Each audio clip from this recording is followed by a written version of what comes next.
Hi, it is your buddy Peace and Harmony with you here today. Much love going out to all the beautiful empowered harmonizers.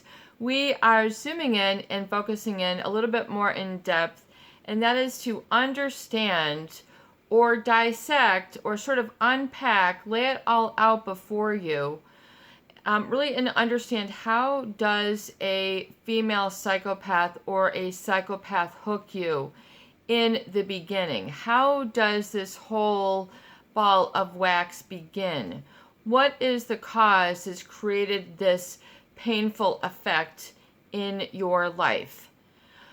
One thing that's important to understand about a psychopath is that these individuals really have a personality disorder, which is known as antisocial personality disorder. This is, really something that people would think it's, anti, meaning against society or against being social. So actually that label will oftentimes belie the truth, what's lurking behind the mask. The mask, what you see, is oftentimes they can be very cordial, very polite, very people-pleasing, be the ringleader, be very social, seem to be very gregarious, seem to be the ringleader, to have, the one that sort of, lights up the room. Or what was this saying, back in the day, they were the life of the party. These people that just seem to be rousing a lot of interest, a lot of talk, a lot of clamor. So there's something about these people that you feel, and when it's in the beginning, that sets them apart than really the rest of other people in your life or in society, or especially its effect. You might feel that this person has an extreme talent, an extreme charm, an affability, a way to make others comfortable right away. They might put you at ease right away. Oh my gosh, I've never felt this at ease. Oh my gosh, I have never had this biggest smile on my face. Oh my gosh, person is so funny. Or that person is the perfect date. They are the perfect business partner. They are the perfect fill in the blank. And it's usually coupled with a sort of relief or a dropping down of your guard when you meet them. So there's this sort of swimming relationship. And it's sort of a hypnotic effect. So in the beginning, I would say there is something very hypnotic about them. We talk about someone who is antisocial as having what they call the psychopathic gaze. People say it's chilling, it's piercing, it could go right through you, but it could also sort of belay all of your hurts and your wounds at the same time. It could also be very comforting. So it can be all of these sort of flip-flop between the extremes, between the polar opposites. And they will then sort of cloud your mind with these all-sweeping or false promises. All sweeping. I mean, they're just going to resolve the business issue, resolve your love issue, resolve your romantic issue. All of a sudden, just things seem to melt away. This is generally what they call the love bombing phase. So, if you can understand, how does this occur, realize that the antisocial person is not antisocial. Oftentimes, there's a mask. So one important feature that you really have to understand the degree and depth and reality of trickery and foolery is this mask of deception. They appear as if. They come off as if. They come across as if. So there's a disgenuine, what's going on underneath that cordial is the ha ha ha, I've got them here. This one was easy. This one's going to be fun. This one I'm going to get a lot out of. This one is going to be my shield. This one's going to be my buffer. This one's going to be my one on the side. This is going to be my temporary whatever. So they have a sort of understanding within themselves that they don't communicate, but they do leak out through psychopathic tells their genuine mission or their genuine agenda or what they're really up to. So you might catch glimpses, or they might give you glimpses to see if you catch on. So if things don't get exciting enough in the beginning, they'll sort of give you the harsh side. They'll give you a peek at the cold side. They'll do something that's apparently out of, and you go, wow, like this person must dominate. I cannot counteract this person. So you are backed down right away. So this will occur very quickly, but it's a get a way for you to back down, and it's a way for them to solidify their control and their need for power. So there's an insatiable need for this. Most people, they don't have this need or this degree to be receiving attention. But they have to come off as if to fool and trick people, and they'll do this consistently, so especially in the beginning, they will come across as if they're easily startled, as if they really care, as if. So they'll oftentimes have these very exaggerated, not genuinely exaggerated, but exaggerated reactions, almost like if you were to look in Seinfeld, back in the day when we talk about, just sort of that entrance. If you look at that guy Kramer with the curly hair, tall guy, he'd pop in, he'd be like, Jerry, and he'd like slide in, and he'd like do that shake, like everybody would look at him just like startled, and then they'd laugh, and then basically they had Jerry and Elaine and the other guy in the palm of his hand. I mean, he always had something funny and charming to say, and it was always his entrance that was like his hallmark. So a psychopath has that sort of mask that they will put up to sort of hook you in the beginning, to get you into that charm. This person seems to stand apart from the rest. And so they become like a unicorn or a very special figure in your mind that is, they are on a sort of pedestal, if you will, or more of a position, I would say, than a pedestal, that is almost more like a column or a pillar to how you then relate to yourself, life. They have usually these very sort of global feelings of change that they invoke and provoke in others. So they get this sort of hook. They get this addiction. They get this target. They are on target. So they've targeted somebody literally and like firing an arrow. They have somebody in their scope of view. And I mean, we can talk about this, and who do they target and why. But, it's important to understand that in the beginning, they will tell people through the mask, through a relationship, which is contrary to what you see. So it comes off as if, but underneath there is a psychopath agenda, that they are trying to get something. There is something that is getting them from A to B. It's just whatever it is, it's to give them the authority that they need to get where they're going, to climb some ladder or to continue wherever it is that they're in their life. But they will literally treat others as stepping stones, as decoys, as others to create false negatives with, in order to throw you under the bus, in order to devalue and ruin your character as a means so that they can then ricochet into a better position for them. So there's an ulterior motive. So it's a way for them to elevate themselves as the leader, the number one.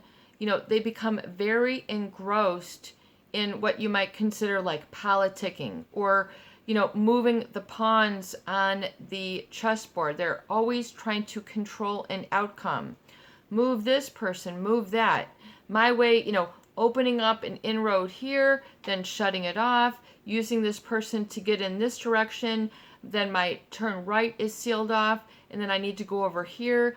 And if I need to go left or up, they will then, maneuver people so they can use them and then to sort of pop them into the next direction and then seal it off.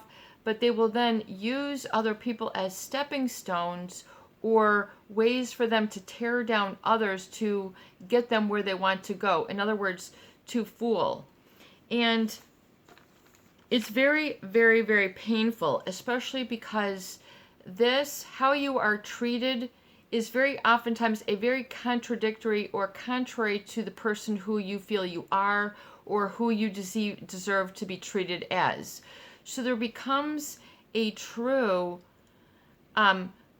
sort of a shaming of identity in the process, an invalidation of you and your I am, who you truly are, and want to be acknowledged and validated as of. So if part of your love bombing is, I need to hold on to my identity as a loving, caring, giving, selfless, generous person, or whatever it is that you are then holding on to maintain your I am, and it requires you constantly feeding them, you're then hooked. You're then in the identity addiction. You're in that phase of the target where you're sort of clamoring to regain your face, save your face, I guess is the, is the term, which means sort of your dignity and how you feel you are. Like, it's a social validation that you're seeking to have restored from this person who you feel, in air quotes, know you better than anybody, or you were able to let it all hang out with, or this person who you thought got you better than others. So there's usually this, this false promise, which you then have to realize that is what it was. Even though it is unbelievable, unfathomable, this is how they get people to become sort of in that hypnotic state, and unable to see, think, or behave, oftentimes irrational, even though you've got information to the contrary. People then, they just push it away. They just don't, they will have, it does not make sense. I don't want to hear it. This person is the best. This person, they don't want to hear, they're so deluded that they don't want to hear any information to the contrary. So they're literally like this. So then people then create a wall around themselves, and then they have a very difficult time getting over that wall, which then they've created, which is ultimately they've like validated a barrier, not only between them and this person, but then they've created a barrier between them and then the rest of the world. So they become in a very isolated, or almost like a holding position.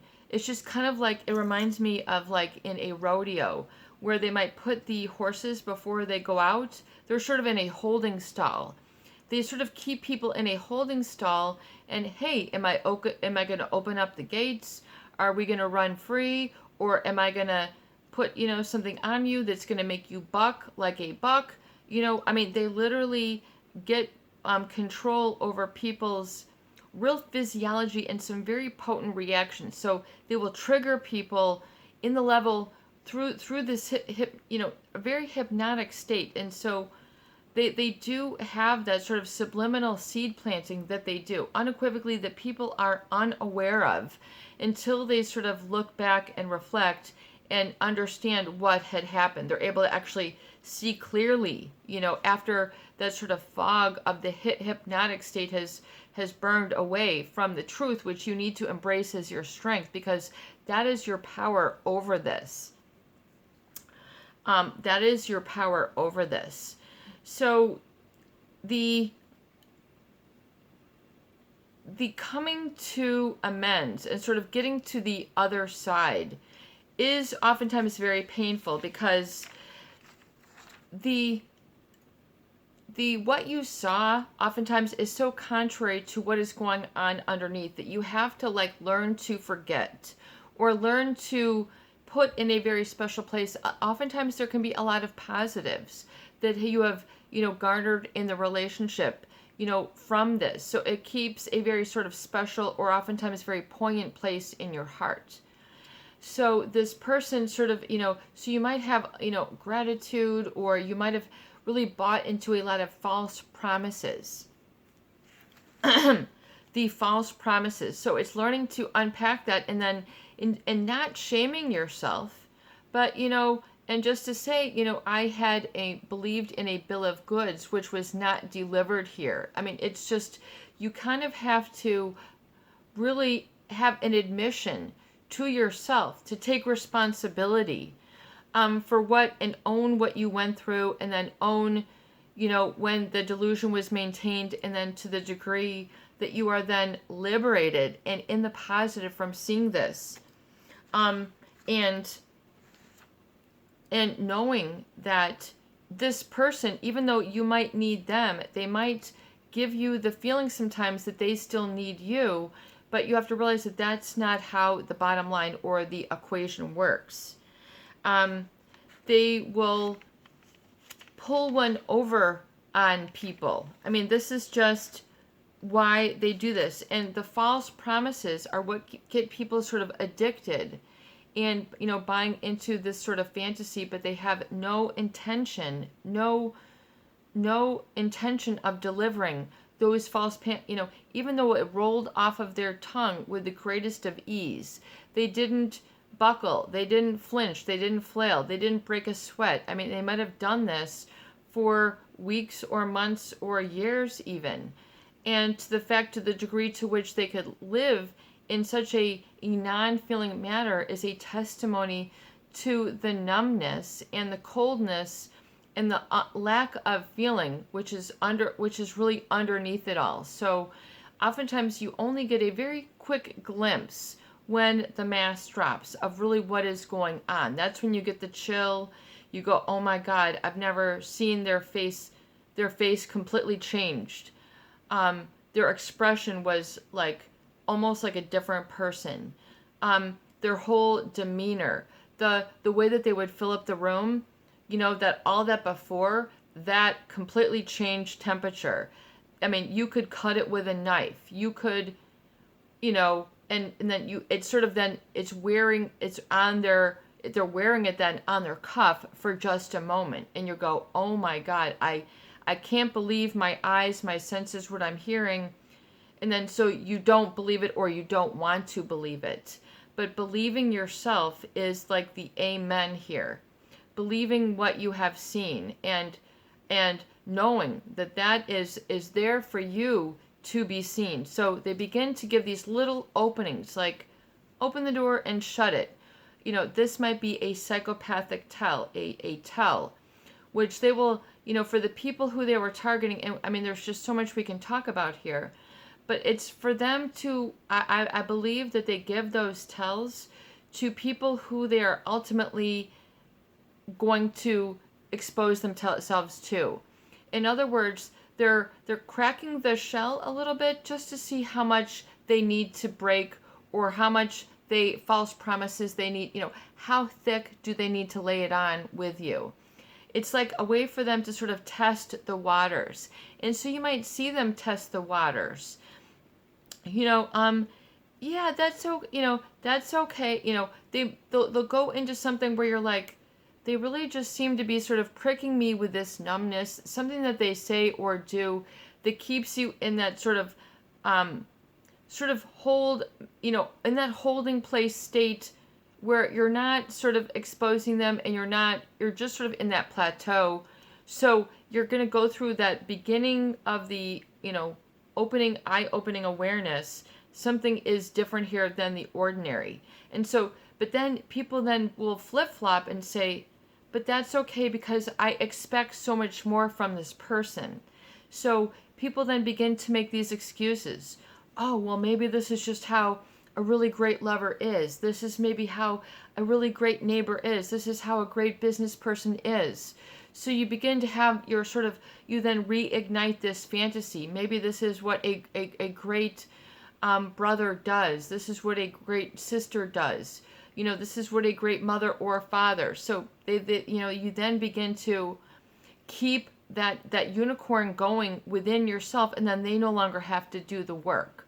So they sort of set this into motion until you stop the motion and you go, whoa, stop the merry-go-round. This is not the real deal. I am jumping off. Give me my quarter back. Like, that was a bad ride. That made me sick. I need to come over here and throw up, or I need to get this out of my system. That was a nasty ride. And it is what it is. It was not, even though it might seem all sing-songy and all this in the beginning, those are the false promises. I mean, you can take that to the bank. You can count on, and then, how do they, it's the hypnotic gaze. It's the sob story. Feel sorry for me.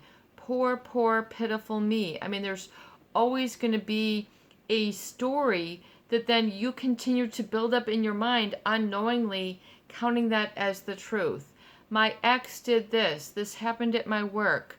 It's just there. And then you will find oftentimes that they don't have any pictures of their past either. So they don't have any sort of, you don't then hold them accountable, and that is by design. That is by design. So you take off the blindfold that is over your eyes, you put on your glasses of wisdom and learning, and you begin to learn and understand what you have gone through, and then extract yourself literally like from the jaws, as a whole person. You didn't lose an arm, you didn't lose a leg, you didn't lose your humor, you didn't lose your smile, you didn't lose your heart, but a lot of the relationship will catch you up here for a long period of time. So once you do the work, then you can come back into the heart space and begin to feel safe again. But that is an attained state that comes with time. So, that is really, how that goes in the beginning. I mean, you have to be able to mark this off of your checklist and own it. And not in a blaming state, and not always wanting to know about them, but ultimately you have to understand also what happens to you equally. It has to balance out. So you then become very firm in no longer, getting riled up. You no longer will buy into false promises. You no longer will, take a sugar coating very easily. You become very keen and see through the manipulation or tactics or ploys of others, of situations, of events and experiences. You're no longer falling for the bait and switch. I mean, these are just terms which are very light descriptors for oftentimes which is a very serious and life-altering relationship. I mean, not life-altering, but, path-changing relationship. And, if you've gotten some good out of it, well then, amen. I mean, that is. And you deserve to have good things happen in your life. Ongoingly, but not to be, fooled by deception and then have this smear campaign go on either what that person is truly thinking and then maybe even telling others to diminish you. But ultimately, they try to ground people down. Do not allow yourself to be ground down. Do not allow others to put you through that emotional meat grinder. You have control. Only you will decide where your emotional energy goes. And a real important skill that you will learn is to face your fears. And it gets scary, but it is okay. It is safe to face your fears. And I mean, that's a whole nother video, but that is a real strong and then self-trust building skill that you will build that will give you strength and security and trustworthiness, not only in yourself, but create a trustworthiness with you and the rest of the world, the rest of the universe, society as at general, within you, because you are operating from a place of coherence and trust and truth. You're no longer So you're sort of coming back and getting a reset. And especially now, the whole shift with the pandemic and a lot of the tactics, I would say, that someone who is psychopathic uses to manipulate others is no longer valid or an outlet. You know, and so it becomes very important. You're seeing that the real relationships are taking a new shape. You know, people are slowly coming back to heart and no longer in this cerebral manipulation and feeling that you have to do all these different things to be approved or loved or accepted. It's no longer valid or necessary. So it's a real mindset shift that comes with clearing the fog after this relationship mishap or misfit. This is your buddy, Peace and Harmony, with you here today, and I hope that these videos do help. Please share, please subscribe, and for goodness sake, please donate for more great tools, videos, discussion, and support. Peace out, peace in, peace be with you, and have a beautiful day. It's okay to be at peace. It's okay to be strong. It's okay to be clear and to deny the falsehood, to deny the false train. It's okay to jump off of that and to have your own ground. This is what you are supposed to do, and embrace that.